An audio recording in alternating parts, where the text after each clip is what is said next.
मैं Raj Bahadur Yadav The Smart Vision Classes की online platform पर आप सभी का स्वागत और अभिनंदन करता हूं। मेरे प्यारे दोस्त, मेरे प्यारे भाई, मेरी आवाज़ आपके कानों तक अगर आ रही है तो जल्दी से लिखेंगे यस। अगर मेरी आवाज़ आपके कानों तक आ रही है तो जल्दी से लिखेंगे यस, जिससे हम लोग अपनी क्लास का प्रारंभ कर सकें। तो जल्दी से आंसर करेंगे। आवाज़ और पीछे का चित्र अगर ये विजिबल है, अगर दोनों चीज़ें सही हैं आपकी निगाह से मेरे प्यारे बच्चे, तो जल्दी से आंसर कर दीजिए, जिससे हम लोग अपनी क्लास का शुभारंभ कर दें। तो चलिए तेजी के साथ बताने का प्रयास करेंगे। ये दोनों चीजें क्लियर हैं? अगर क्लियर हैं तो जल्दी से लिखें यस। दोनों चीजें अगर क्लियर हैं मेरे प्यारे बच्चे तो जल्दी से लिखेंगे यस। क्लियर हैं भाई? बोलिए जल्दी से। सारी चीजें क्लियर हैं? कहीं से कोई असुविधा नहीं? कहीं से कोई असुविधा नहीं? अगर असुविधा नहीं है तो हम लोग अपनी क्लास का प्रारंभ करते हैं। देखो भाई, अभी तक हमने आपको पढ़ाया यूपी टेट। क्या पढ़ाया? यूपी टेट के पेपर को सॉल्व कराया। किसके पेपर को सॉल्व कराया? यूपी टेट के पेपर को सॉल्व कराया। अब आज से हम शुरू कर रहे हैं सीटेट एग्जाम 2026, नया बैच प्रारंभ, सीटेट हिंदी। हम प्रीवियस ईयर के क्वेश्चन को देख रहे हैं। प्रीवियस ईयर के क्वेश्चन में जब सीटेट की शुरुआत हुई है तो किस सन में हुई है? 2011 में हुई है, आज के 14 साल पहले। कब हुई थी? जून में हुई थी। कब हुई थी? जून में हुई थी। मेरे प्यारे बच्चे, उसी प्रश्नों को हम लेके आज आपके लिए आए हुए हैं।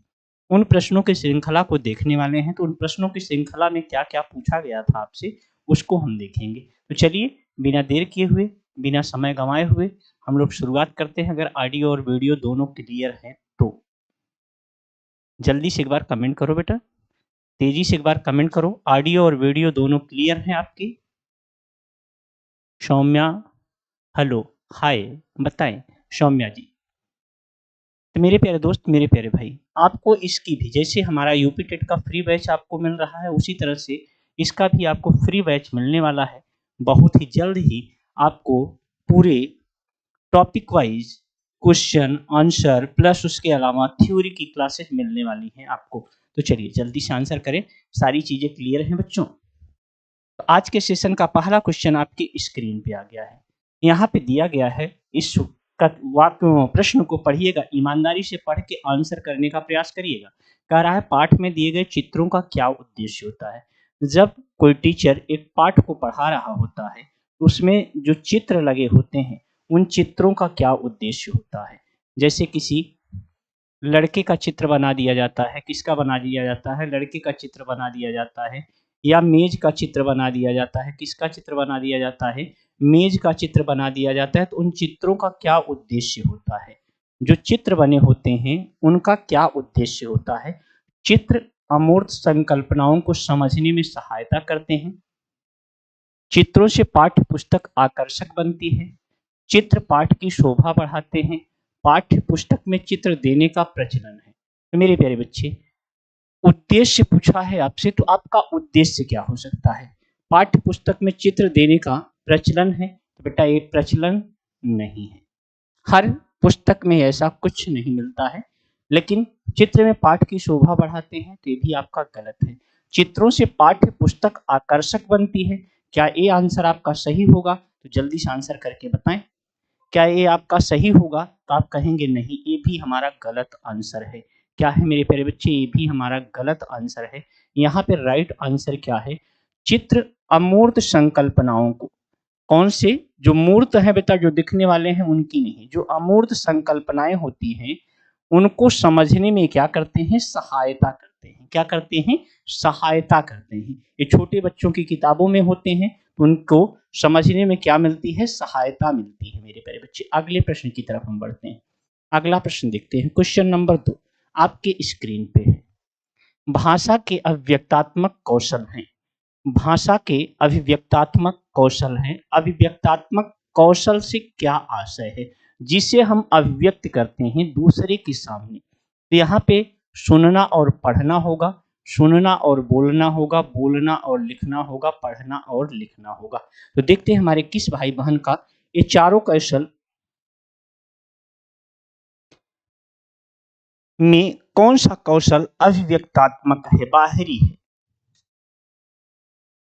यहाँ पे सुनना और पढ़ना, सुनना और बोलना, बोलना और लिखना, पढ़ना और लिखना। पढ़ना और लिखना तो पढ़ना नहीं होगा, बोल सुनना, सुन रहे हो बेटा, अव्यक्त नहीं कर रहे हो, तो यहाँ पे भी सुनना है तो ये भी गलत हो जाएगा। यहाँ पे क्या हो जाएगा, बोलना और लिखना, ये अव्यक्तात्मक कौशल हैं। कौन से कौशल हैं बेटा, अभिव्यक्तात्मक कौशल हैं। कौन से यहाँ पे, तो आपका आंसर होगा बोलना और लिखना। कैसे कौशल हैं, तो आपके अव्यक्तात्मक कौशल हैं, अभिव्यक्तात्मक कौशल हैं। अगले प्रश्न की तरफ हम बढ़ते हैं। नेक्स्ट प्रश्न देखते हैं, क्वेश्चन नंबर 3 आपके स्क्रीन पे है, जरा ध्यान से देखें। कह रहा है प्राथमिक स्तर पर कौन सा भाषा शिक्षण का उद्देश्य नहीं है।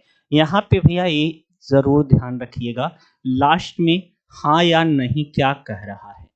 प्राथमिक स्तर पर कौन सा भाषा शिक्षण का उद्देश्य नहीं है। जब बच्चे छोटे होते हैं तब की बातें हैं। विभिन्न संदर्भों में भाषा का प्रभावी प्रयोग होना चाहिए।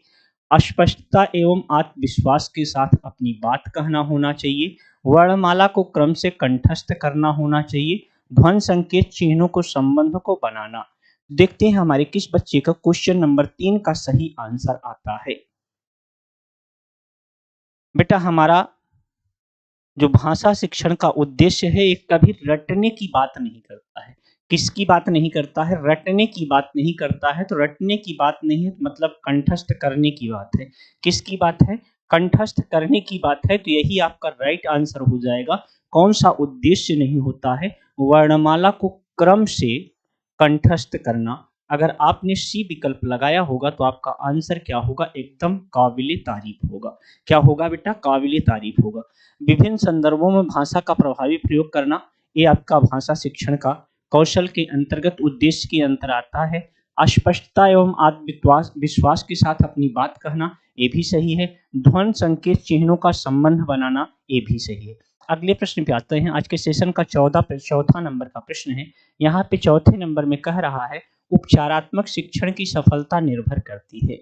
उपचारात्मक शिक्षण की सफलता किस पर निर्भर करती है। उपचारात्मक शिक्षण की सामग्री पर निर्भर करती है, भाषिक नियमों के ज्ञान पर निर्भर करती है, समय व अवधि पर निर्भर करती है, समस्याओं के कारण की सही पहचान पर निर्भर करती है। तो देखते हैं हमारे किस बच्चे का यहाँ पे करेक्ट आंसर आता है। उपचारात्मक शिक्षण की बात कर रहा है बेटा, उपचारात्मक शिक्षण। देखते हैं हमारे किस भाई बहन का करेक्ट आंसर यहाँ पे आता है। उपचारात्मक शिक्षण,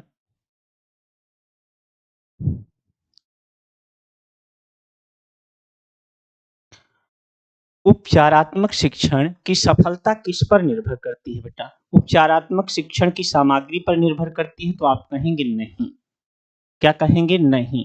भाषिक नियमों के ज्ञान पर निर्भर करता है, तो आपका आंसर होगा नहीं। समय व अवधि पर निर्भर करता है, तो आपका आंसर होगा नहीं। यहाँ पर राइट आंसर क्या है, जैसे ही हम किसी समस्या का क्या कर लेते हैं, कारण पहचान लेते हैं, और अगर हम समस्या का कारण पहचान लेंगे तो हम उसका निदान आराम से कर सकते हैं। यही आपका राइट आंसर होगा। ये डी विकल्प आपका करेक्ट आंसर है। कौन सा, डी विकल्प आपका करेक्ट आंसर है। अगले प्रश्न की तरफ हम बढ़ते हैं। तो अगला प्रश्न देखते हैं, क्वेश्चन नंबर 5 है। कह रहा है भाषा कौशलों के संदर्भ में कौन सा कथन उचित है। अनुचित नहीं पूछा है बेटा, उचित पूछा है। भाषा कौशलों के संबंध में कौन सा कथन उचित है। मेरे प्यारे बच्चे, भाषा कौशलों के विकास में अभ्यास की अपेक्षा भाषिक नियमों का ज्ञान होना चाहिए। तो नहीं मेरे प्यारे बच्चे, अभ्यास की अपेक्षा भाषिक नियमों का ज्ञान, तो अभ्यास तो जरूरी है ना बेटा। क्या जरूरी है, अभ्यास जरूरी है। तो इसका मतलब ये विकल्प हमारा गलत है। विद्यालय में केवल पढ़ना लिखना कौशलों पर ही बल देना चाहिए। अगर केवल पढ़ने और लिखने पर ही बल देंगे तो हमारे दो कौशल क्या होंगे, छूट जाएंगे। क्या हो जाएंगे, छूट जाएंगे। बच्चे केवल सुनना बोलना पढ़ना लिखना कौशल क्रम से ही सीखते हैं। तो मेरे प्यारे बच्चे, एकदम सही आंसर है। क्या है, सही आंसर है। बच्चा पहले क्या करता है, कान से सुनता है, सुनेगा तो क्या करेगा, वो बोलेगा। इसके बाद पढ़ने का क्रम आता है, फिर क्या होता है, लिखने का क्रम आता है। क्रम से सीखते हैं। भाषा के चारों कौशल परस्पर संबंधित हैं। नहीं मेरे प्यारे बच्चे, चारों कौशल परस्पर संबंधित नहीं है। तो यहाँ पे आपका कौन सा राइट आंसर है, कौन सा राइट आंसर है। अगर आपने सी विकल्प लगाया होगा तो आपका आंसर काबिले तारीफ है। कौन सा विकल्प लगाया होगा बेटा, सी विकल्प लगाया होगा तो आपका आंसर काबिले तारीफ है।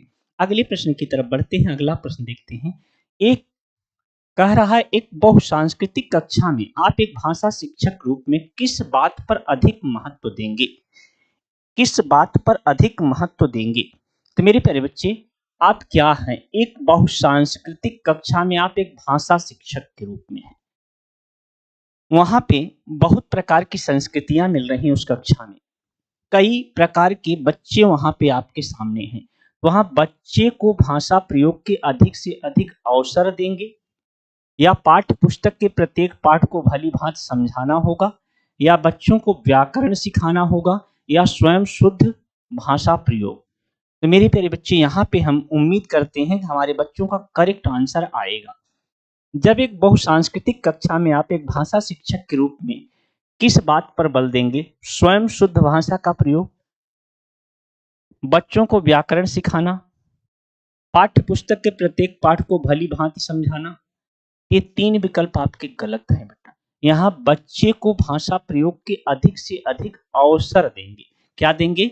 बच्चों को सीखने के लिए, भाषा का प्रयोग करने के लिए अधिक से अधिक क्या करेंगे? अवसर देंगे। क्या देंगे? अवसर देंगे। अगले प्रश्न पे आ जाओ। Question number 7। कितने नंबर का प्रश्न है? क्वेश्चन नंबर 7 आपकी स्क्रीन पे है बच्चों। हिंदी की कक्षा में प्रायः हिंदीतर भाषी बच्चे हिंदी सीखने में अनेक कठिनाइयों का सामना करते हैं, क्योंकि प्रायः हिंदी और उनकी मातृभाषा की संरचना में अंतर होता है। वे मन लगाकर हिंदी नहीं सीखते। हिंदी सीखने के प्रति उनमें अरुचि होती है। हिंदी बहुत कठिन भाषा है। तो मेरे प्यारे दोस्त, मेरे प्यारे भाई, देखते हैं हमारे किस बच्चे का यहाँ पे करेक्ट आंसर आता है। हिंदी बहुत कठिन भाषा है? नहीं मेरे प्यारे बच्चे। हिंदी सीखने की उनमें अरुचि है? ऐसा भी नहीं। वे मन लगाकर हिंदी नहीं सीखते? ऐसा भी नहीं। प्रायः हिंदी और उनकी मातृभाषा की संरचना में क्या होता है? अंतर होता है। क्या होता है बेटा? प्रायः हिंदी और उनकी मातृभाषा की संरचना में क्या होता है? अंतर होता है। इसलिए उन्हें कठिनाई का सामना करना पड़ता है। क्या होता है भाई? प्रायः हिंदी और उनकी मातृभाषा की संरचना, जैसे आपको दे दिया जाए बेटा, तमिल भाषी कोई बच्चा है। क्या है?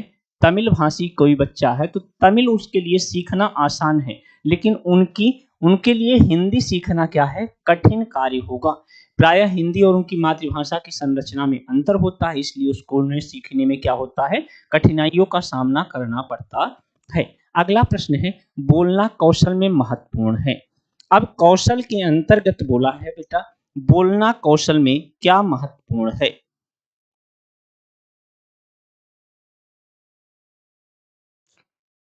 बोलना कौशल में क्या महत्वपूर्ण है? मधुर वाणी आपकी होनी चाहिए, संदर्भ एवं स्थिति के अनुसार अपनी बात कह सकना, स्पष्ट एवं शुद्ध उच्चारण, अलंकारिक भाषा का प्रयोग। मेरे प्यारे बच्चे, अलंकारिक भाषा का प्रयोग नहीं होगा, स्पष्ट और शुद्ध उच्चारण नहीं होगा। अगर ये नहीं होगा तो आपकी मधुर वाणी भी नहीं होगा।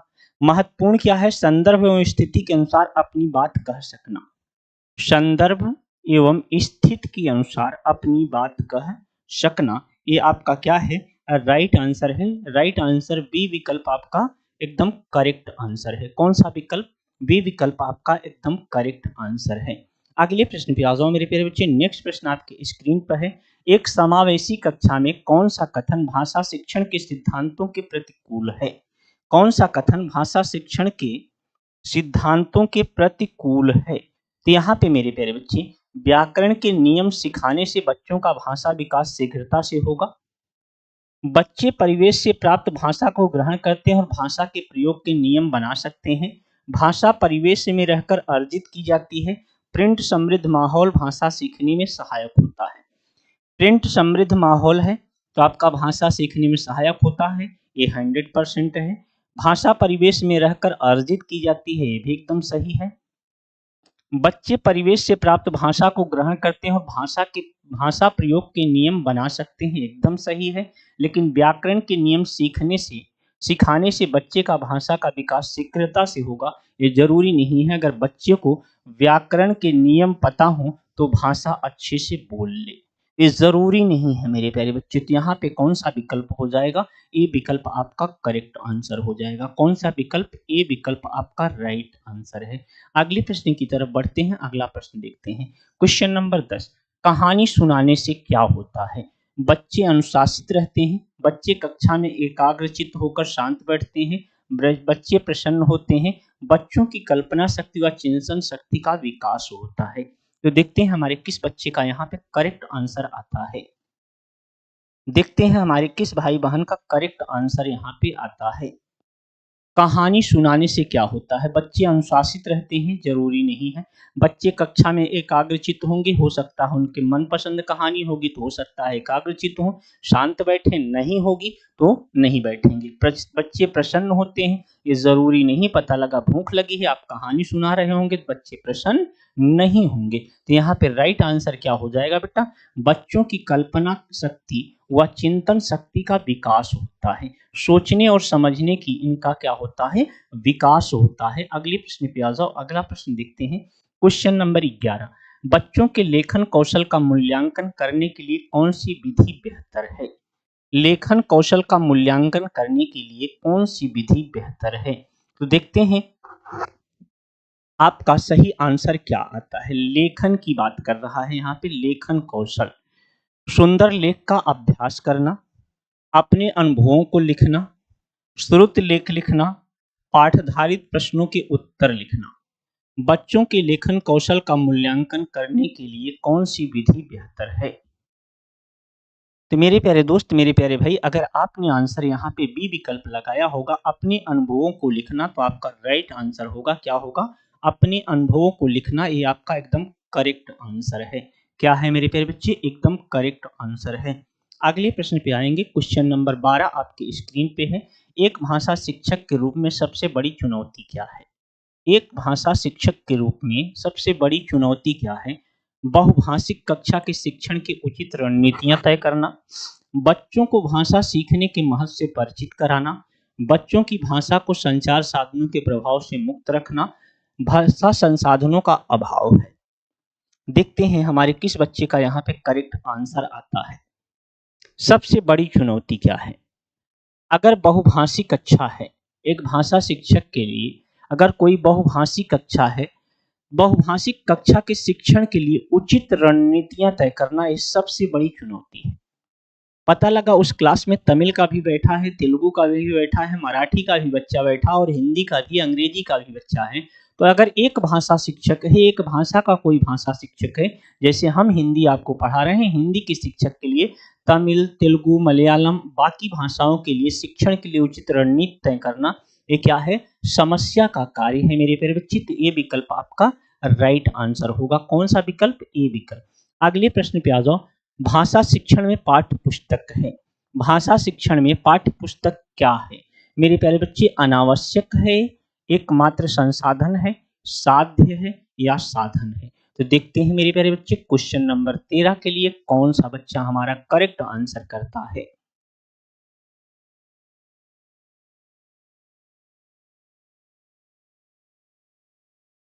पाठ्य पुस्तक क्या है?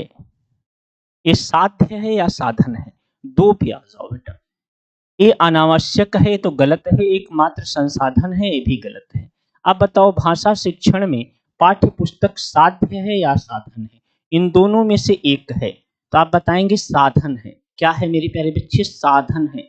भाषा शिक्षण के अन्य साधन क्या होते हैं मेरे प्यारे बच्चे? हमें एक चीज बताओ, भाषा शिक्षण के अन्य साधन में परिवार आएगा क्या? बोलो जल्दी से। भाषा शिक्षण के भाषा शिक्षण में पाठ्य पुस्तक के जगह पे परिवार आएगा क्या? बोलो जल्दी से भाई सभी लोग। विद्यालय आएगा क्या? आप कहेंगे हाँ, परिवार भी आएगा, विद्यालय भी आएगा और समाज भी आएगा। परिवार, विद्यालय और समाज तीनों आएंगे, याद रखिएगा। अगले प्रश्न पे आ जाओ। गृह कार्य के बारे में कौन सा कथन उचित है? गृह कार्य देना अति आवश्यक है, गृह कार्य अभिभावकों को व्यस्त रखने का उत्तम साधन है, बच्चों की क्षमताओं स्तर के अनुसार गृह कार्य दिया जाना चाहिए, गृह कार्य कक्षा में किए गए कार्य का अभ्यास मात्र है। तो देखते हैं हमारे किस भाई बहन का यहाँ पे करेक्ट आंसर आता है। गृह कार्य के बारे में कौन सा कथन उचित है? गृह कार्य देना अति आवश्यक है, जरूरी नहीं। गृह कार्य अभिभावकों को व्यक्त रखने का साधन है, जरूरी नहीं। यहाँ पे देखो गृह कार्य कक्षा में किए गए कार्य का अभ्यास मात्र है, ऐसा भी जरूरी नहीं है। देखो बेटा, बच्चों की क्षमताओं उनके स्तर के अनुसार गृह कार्य दिया जाना चाहिए। किसके अनुसार? बच्चों की क्षमताओं और उनके स्तर के अनुसार गृह कार्य दिया जाना चाहिए। जैसा कि आप लोग देखते होंगे, जो बच्चे प्रश्न में क्या करते हैं, जो बच्चे गणित में, अगर हम गणित की बात कर लें, गणित में जिन्हें जोड़ आने लगता है तो उनको बड़े-बड़े जोड़ बढ़ाते जाते हैं। हम क्या करते जाते हैं? बड़े-बड़े जोड़ बढ़ाते जाते हैं। उसी तरह से अगर हिंदी की बात करते हैं, तो अगर हमारे बच्चे शब्दार्थ को तैयार कर ले रहे हैं, अगर एक दिन में 10 शब्दार्थ को तैयार कर ले रहे हैं, तो हम दूसरे दिन उन्हें 15 देने का प्रयास करते हैं। तो इनके गृह कार्य को क्या कर रहे हैं? उसी के अनुरूप दे रहे हैं, उन्हीं के अनुसार दे रहे हैं, लेकिन हम उसको बढ़ाते जा रहे हैं। अगले पॉइंट पे आ जाओ बेटा, क्वेश्चन नंबर 15 है। क्वेश्चन नंबर 15 है बेटा, ईमानदारी से इन प्रश्नों का करने का प्रयास करिएगा। कह रहा है, प्राथमिक स्तर पर बच्चों की भाषा शिक्षा के संदर्भ में निम्नलिखित में से कौन सा कथन असत्य है? असत्य कथन आपसे पूछा गया है। सुधार के नाम पर की जाने वाली टिप्पणियों व निरर्थक अभ्यास से बच्चों में अरुचि उत्पन्न हो सकती है। बच्चे समृद्ध भाषा परिवेश में सहज और स्वतः रूप से भाषा में परिमार्जन कर लेंगे। बच्चे भाषा की जटिल और समृद्ध संरचनाओं के साथ विद्यालय जाते हैं। बच्चों की भाषा संकल्पनाओं और विद्यालय में प्रचलित भाषा परिवेश में विरोधाभास ही भाषा सीखने में सहायक होती है। नहीं मेरे प्यारे बच्चे, डी विकल्प आपका गलत आंसर है। तो यहाँ पे बच्चों की भाषा संकल्पनाओं और विद्यालय में प्रचलित भाषा परिवेश से विरोधाभास ही, दोनों में अगर विरोधाभास होगा तो वहाँ पे कठिनाई होगी, बच्चा सीख नहीं पाएगा। क्या नहीं कर पाएगा? बच्चा वहाँ पे सीख नहीं पाएगा, बल्कि वहाँ पे बच्चा परेशान हो जाएगा। क्या हो जाएगा? बच्चा परेशान हो जाएगा। विरोधाभास नहीं होना चाहिए। यहाँ पे दिया गया है आपके सामने एक गद्यांश। क्या दिया गया है बेटा? एक गद्यांश दिया गया है, जिससे आपके 16 से 24 तक के प्रश्नों को सॉल्व करने हैं। कितने से कितने तक? 16 से 24, मतलब 16 नंबर, 17 नंबर, 18, 19, 20, 21, 22, 23 और 24। इस 24 तक है। 2 4, 2 6, 2 8, एक 9 प्रश्न है। अब इसको ध्यान से देखो और ध्यान से पढ़ो। क्या करो? ध्यान से देखिए और ध्यान से पढ़िए। मनु बहन ने पूरे दिन की डायरी लिखी। किसने पूरे दिन की डायरी लिखी बेटा? मनु बहन ने पूरे दिन की डायरी लिखी। एक जगह लिख दिया सफाई वगैरह की। क्या लिख दिया? सफाई वगैरह की। गांधी जी प्रतिदिन डायरी पढ़कर उस पर अपने हस्ताक्षर करते थे। मनु बहन ने पूरे दिन डायरी लिखी। गांधी जी प्रतिदिन डायरी पढ़कर उस पर अपने हस्ताक्षर करते थे। आज की डायरी पर हस्ताक्षर करते हुए गांधी जी ने लिखा है, काटने की गति का हिसाब लिखा जाए। किसका हिसाब लिखा जाए?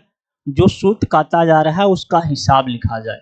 मन में आए हुए विचार लिखे जाए। जो जो पढ़ा हो उसकी टिप्पणी लिखी जाए। वगैरह का उपयोग नहीं होना चाहिए। डायरी में वगैरह शब्द के लिए कोई स्थान नहीं है। किस शब्द के लिए डायरी में कोई स्थान नहीं है? वगैरह शब्द के लिए कोई स्थान नहीं है।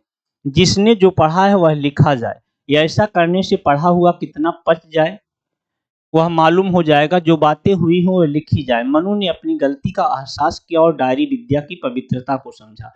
गांधी जी ने पुनः मनु से कहा, डायरी लिखना आसान कार्य नहीं है, यह इबादत करने जैसी विधा है। कैसी विधा है बेटा? यह इबादत करने जैसी विधा है।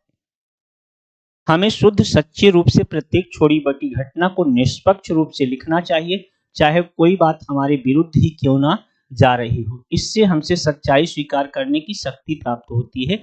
गांधी जी के रोचक संस्मरण से ये लिया गया है मेरे प्यारे बच्चे। कहाँ से लिया गया है? गांधी जी के रोचक संस्मरण से लिया गया है। तो चलिए इस पे आधारित हम प्रश्नों को करते हैं। मनु को अपनी किस गलती का एहसास हुआ था? मनु को अपनी किस गलती का एहसास हुआ था? पहली लाइन देखो, उन्होंने डायरी में वगैरह शब्द का प्रयोग किया था। उन्होंने गांधी जी की बात नहीं मानी थी। मनु ने डायरी में काटने की गति का हिसाब लिखा था। उन्होंने डायरी में सही सही बातें लिखी थी। तो भैया कौन सा एहसास हुआ? उन्होंने डायरी में वगैरह शब्द का प्रयोग किया था। इस पहली लाइन में देखेंगे तो पहली ही लाइन में आपको मिल जाएगा। मनु बहन ने पूरे दिन की डायरी लिखी, लेकिन एक जगह लिख दिया सफाई वगैरह की। तो यहाँ पे देख लो भैया, आपको क्या मिला, वगैरह मिल गया। क्या मिल गया, वगैरह मिल गया। अगले प्रश्न पे आ जाओ भाई। गांधी जी ने वगैरह शब्द पर अपनी आपत्ति क्यों जताई? वे चाहते थे कि बातों को ज्यों का त्यों लिखा जाए। वगैरह शब्द की जगह आदि शब्द का प्रयोग सही है। गांधी जी चाहते थे कि सही भाषा का प्रयोग हो। वगैरह शब्द में कार्य और विचार की अस्पष्टता नहीं है। तो देखते हैं हमारे किस बच्चे का यहाँ पे करेक्ट आंसर आता है। वगैरह शब्द में कार्य और विचार की अस्पष्टता नहीं होती है बेटा, इसीलिए गांधी जी ने इसको लिखने से क्या किया था, मना किया था। तो डी विकल्प आपका राइट आंसर है। गांधी जी ने डायरी लिखने को इबादत करने जैसा क्यों कहा है?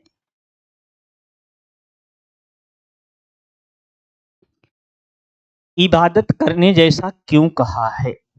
इबादत में आप क्या लिखते हो बेटा? किसी की इबादत करते हो, किसी की पूजा करते हो, तो आप अपने एकदम सत्य निष्ठा के साथ करते हो। कैसे करते हो? ईमानदारी से करते हो। दोनों में समय लगता है, दोनों में सच्चाई और ईमानदारी होना चाहिए। दोनों कार्य हमारे कर्तव्यों में शामिल है, दोनों कार्य रोज किए जाते हैं, ऐसा जरूरी नहीं है। दोनों में क्या होनी चाहिए, सच्चाई और ईमानदारी चाहिए। क्या चाहिए? डायरी लिखने में भी आपको ईमानदारी चाहिए और इबादत करने में भी आपको क्या चाहिए बेटा, ईमानदारी चाहिए। अगले प्रश्न पे आ जाओ। डायरी लिखना इसलिए महत्वपूर्ण है क्योंकि इससे व्यक्ति का समय अच्छा गुजर जाता है। इसमें व्यक्ति स्वयं का विश्लेषण करता है और स्व मूल्यांकन भी करता है। इससे व्यक्ति पूरे दिन किए गए जमा खर्च का हिसाब किताब कर सकता है। गांधी जी इसे महत्वपूर्ण मानते हैं। क्यों ऐसा है मेरे प्यारे बच्चे, मेरे प्यारे दोस्त, मेरे प्यारे भाई? अगर कोई डायरी लिख रहा है तो इसमें व्यक्ति स्वयं का विश्लेषण करता है और स्व मूल्यांकन भी करता है। क्या करता है? स्व मूल्यांकन भी करता है। यहाँ पे आपका कौन सा विकल्प राइट आंसर है? तो बी विकल्प आपका करेक्ट आंसर है। अगले प्रश्न पे आ जाओ। क्वेश्चन नंबर 20 है। गांधी जी प्रतिदिन डायरी पढ़कर क्या करते थे? हस्ताक्षर करते थे ताकि जांच का प्रमाण दिया जा सके। हस्ताक्षर करते थे क्योंकि वह नियम था। लोगों को उनकी गलती का एहसास कराते थे। डायरी पर हस्ताक्षर करते थे और यह देखते थे कि व्यक्ति अपने कार्य और विचार में किस दिशा में जा रहा है। यहाँ पे आपका राइट आंसर क्या होगा मेरे प्यारे बच्चे? अगर आपने आंसर डी विकल्प लगाया होगा, डायरी पर हस्ताक्षर करते थे और यह देखते थे कि व्यक्ति अपने कार्य और विचार में किस दिशा पर जा रहा है। अगर डी विकल्प आपका भी आंसर होगा बेटा, तो आपका भी आंसर एकदम करेक्ट होगा। क्या होगा? एकदम आंसर करेक्ट होगा। डी विकल्प आपका राइट आंसर है। अगले प्रश्न पे आ जाओ। 21 नंबर का प्रश्न है। प्रतिदिन शब्द में कौन सा समास है? आपको जल्दी से बताना है। जो प्रतिदिन लिखा गया शब्द है बेटा, इसमें कौन सा समास है? प्रतिदिन शब्द में कौन सा समास है? जल्दी से आंसर करके बताएं। प्रतिदिन शब्द में कौन सा समास है? हमारे सभी बच्चे तेजी के साथ आंसर करके बताएं।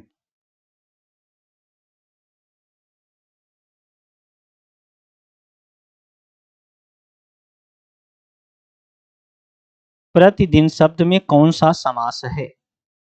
हमारे सभी भाई बहन का तेजी से आंसर आना चाहिए। प्रतिदिन शब्द में कौन सा समास है? तत्पुरुष समास है, द्वंद्व समास है? तत्पुरुष समास है, द्वंद्व समास है, अव्ययी भाव समास है? कौन सा समास है? जल्दी से आंसर करें।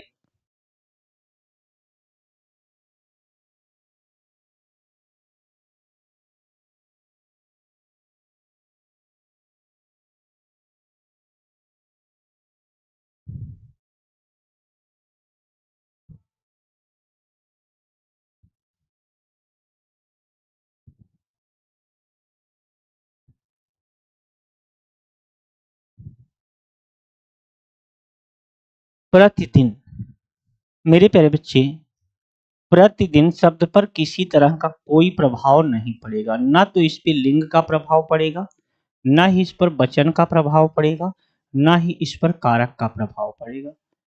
किसका प्रभाव नहीं पड़ रहा है बेटा? लिंग वचन कारक का प्रभाव इस पर नहीं पड़ रहा है। तो इसका मतलब ये शब्द क्या हो गया? आपका अव्यय हो गया। अगर शब्द अव्यय है तो कौन सा समास होगा आपका? तो आपका आंसर होगा अव्ययी भाव समास होगा। कौन सा समास होगा बेटा? अव्ययी भाव समास होगा। अगला प्रश्न है। पढ़ा हुआ कितना पच गया का अर्थ क्या है? पढ़ा हुआ कितना पच गया का अर्थ क्या है? पढ़ा हुआ कितना पच गया का अर्थ क्या है? तो मेरे प्यारे दोस्त, मेरे प्यारे भाई, यहाँ पे पढ़ी एवं जानी हुई बातें किस हद तक आत्मसात हुई हैं, कितना सही उच्चारण के साथ पढ़ा है, पढ़े हुए का कितना विश्लेषण किया है, पढ़ा हुआ कितना समझ में आया है। तो यहाँ पे ये तीनों विकल्प आपके गलत हैं। यहाँ पे राइट आंसर क्या है? पढ़ा हुआ से मतलब है पच गया से पढ़ी हुई एवं जानी हुई बात किस हद तक आत्मसात हुई, किस हद तक आपने अपने अंदर बैठाया हुआ है। कार्य शब्द का तद्भव रूप क्या होगा? जल्दी से आंसर करके बताएं।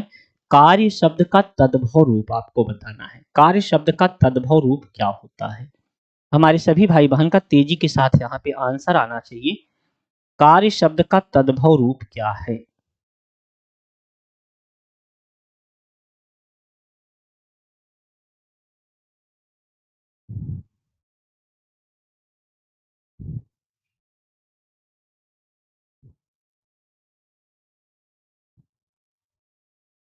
कार्य शब्द का तद्भव रूप क्या है? मेरे प्यारे बच्चे, अगर आपने आंसर यहाँ पे लगाया होगा कौन सा, डी विकल्प लगाया होगा, तो आपका आंसर एकदम करेक्ट है। काज होता है। कार्य का तद्भव क्या होता है बेटा? काज होता है। कारज इसका अर्ध तत्सम है। अगले प्रश्न पे आ जाओ। विचार में इक प्रत्यय लगाकर कौन सा शब्द बनेगा? जब हम विचार शब्द में क्या लगा देंगे? इक प्रत्यय लगा देंगे, तो किस शब्द का निर्माण होगा? तेजी से हमारे भाई बहन का यहाँ पे आंसर आना चाहिए। विचार शब्द में जब हम इक प्रत्यय लगाते हैं तो किस शब्द का निर्माण होता है? तेजी से आंसर करके बताएं। विचार शब्द में इक प्रत्यय लगाने से किस शब्द का निर्माण होगा? तेजी से हमारे सभी भाई बहन का यहाँ पे आंसर आना चाहिए। विचार शब्द में इक प्रत्यय लगाने से किस शब्द का निर्माण होगा? यहाँ पे विचौरिक होगा, विचारिक होगा, वैचारिक होगा, वैचारिक होगा। तो देखो बेटा, ये दोनों विकल्प आपके सेम दिए गए हैं। कौन कौन से दोनों विकल्प आपके सेम दिए गए हैं? कौन कौन से? पहला और दूसरा विकल्प। वैचारिक दोनों में लिखा है, तो वैचारिक जहां लिखा है तो दोनों के दोनों आपके सही हैं, चाहे आप ए लगा लो चाहे आप डी लगा लो। वैचारिक वैचारिक दोनों में लिखा गया है, तो इसमें दोनों के दोनों आपके सही हैं। अगला है कविता पंक्तियां पढ़कर निम्नलिखित में सबसे उचित विकल्प चुनिए। अब ना गहरी नींद में तुम सो सकोगी, गीत गाकर मैं जगाने आ रहा हूँ। अतल अस्ताचल तुम्हें जाने न दूंगा, अरुण उदयाचल सजाने आ रहा हूँ। कल्पना में आज तक उड़ते रहे तुम, साधना से शिहर कर मुड़ते रहे तुम। अब तुम्हें आकाश में उड़ने न दूंगा, आज धरती पर बसाने आ रहा हूँ मैं। ये किसकी पंक्तियां हैं? सोहनलाल द्विवेदी की पंक्तियां हैं। इसके आधार पे आपको क्या करना है? क्या करना है? इस पे आधारित जो 25 से 30 नंबर तक के प्रश्न हैं उनको बताना है। गहरी नींद में सोने का अर्थ क्या है? चिंता युक्त होना, मृत्यु को प्राप्त होना, परिश्रमी होना, बेखबर होना। गहरी नींद में सोना का अर्थ क्या है? गहरी नींद में सोए हुए हो बेटा तो आप बेखबर होना होता है। क्या होता है? बेखबर होना होता है। अगर आपने बेखबर होना लगाया होगा तो आपका आंसर एकदम करेक्ट है। क्या लगाया होगा? बेखबर होना लगाया होगा तो आपका आंसर एकदम राइट है। अगले प्रश्न पे आ जाओ। अगला प्रश्न देखते हैं। नेक्स्ट प्रश्न आपके सामने है। कवि लोगों को कहाँ नहीं जाने देगा? कवि लोगों को कहाँ नहीं जाने देगा? पतन की राह पर नहीं जाने देगा, पाताल में नहीं जाने देगा, अतल गहराई में जहां सूर्य अस्त होता है वहां पे नहीं जाने देगा। जल्दी से आंसर करके बताएं। कवि क्या कह रहा है? किस राह पर नहीं जाने देगा? पतन की राह पर नहीं जाने देगा। किसकी राह पर नहीं जाने देगा बेटा? पतन की राह पर नहीं जाने देगा। वो जगाने के लिए आया हुआ है। अगले प्रश्न पे आ जाओ भाई। कवि किस तरह के व्यक्तियों को संबोधित कर रहा है? जो आकाश की ऊंचाइयों को छूना चाहते हैं, जो अत्यधिक प्रेरित हैं, जो बहुत परिश्रमी है, जो जीवन की कठोर वास्तविकताओं से बेखबर हैं।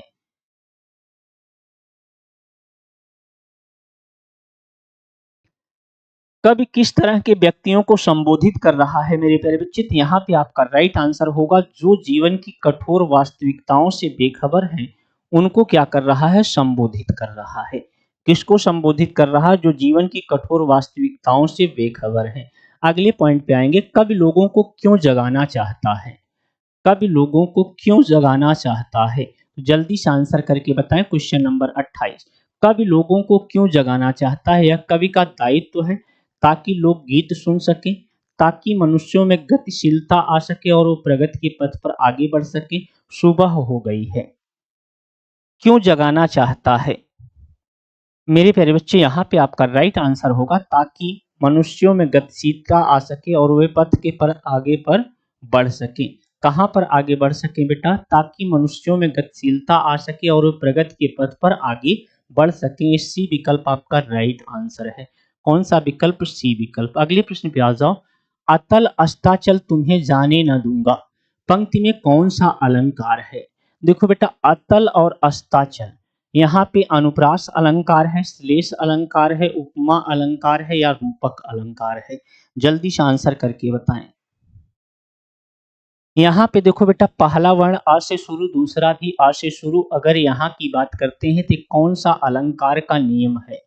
पहला वर्ण और दूसरा वर्ण अगर एक समान होता है तो अनुप्रास अलंकार का नियम के अंतर्गत आते हैं। जहां वर्णों की आवृत्ति भी बार बार होती है वहां पे भी अनुप्रास अलंकार होता है। अगला प्रश्न 30 नंबर है, कविता का उपर्युक्त शीर्षक क्या है? जागृति है, हर्ष है, कोलाहल है या आकाश है? कविता का उपर्युक्त शीर्षक क्या है मेरे प्यारे बच्चे? जल्दी से आंसर करके बताएंगे। इस कविता का उपर्युक्त शीर्षक क्या हो सकता है? जागृति हो सकता है, हर्ष हो सकता है, कोलाहल हो सकता है या आकाश हो सकता है? तो मेरे प्यारे दोस्त, मेरे प्यारे भाई, अगर आपका आंसर यहाँ पे क्या होगा? जागृति होगा, तो आपका आंसर एकदम करेक्ट है।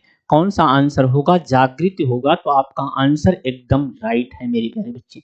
कविता का उपर्युक्त शीर्षक क्या है? जागृति है। ये आपके प्रीवियस ईयर का प्रश्न था मेरे प्यारे बच्चे। इस प्रीवियस ईयर के प्रश्नों में कोई दम नहीं था, लेकिन अब जो प्रश्न आपके पूछे जा रहे हैं, अब के एग्जाम में जो पूछे जा रहे हैं, उसमें थोड़े से कठिन प्रश्नों की श्रृंखला आ रही है। किसकी आ रही है? कठिन प्रश्नों की श्रृंखला आ रही है। तो इसलिए आप हमारी बैच से जुड़ना चाहते हैं, थैंक यू मेरे प्यारे बच्चों। ये इतना बड़ा सा थैंक यू हमारे टाइपिस्ट महोदय ने बनाया है, तो दिल से आभार प्रकट करते हैं हम आपका भी भाई और अपने टाइपिस्ट महोदय का भी। मेरे प्यारे बच्चे, आवर कोर्सेज हमारे कौन कौन से कोर्स रन कर रहे हैं? टीजीटी है, पीजीटी है, एलटी है, जीआईसी है, यूजीसी नेट जेआरएफ है, सी टेट है, यूपी टेट है, एस टेट है, डीएसएसबी है, बीपीएससी है, केबीएस, एनबीएस, ईएमआरएस।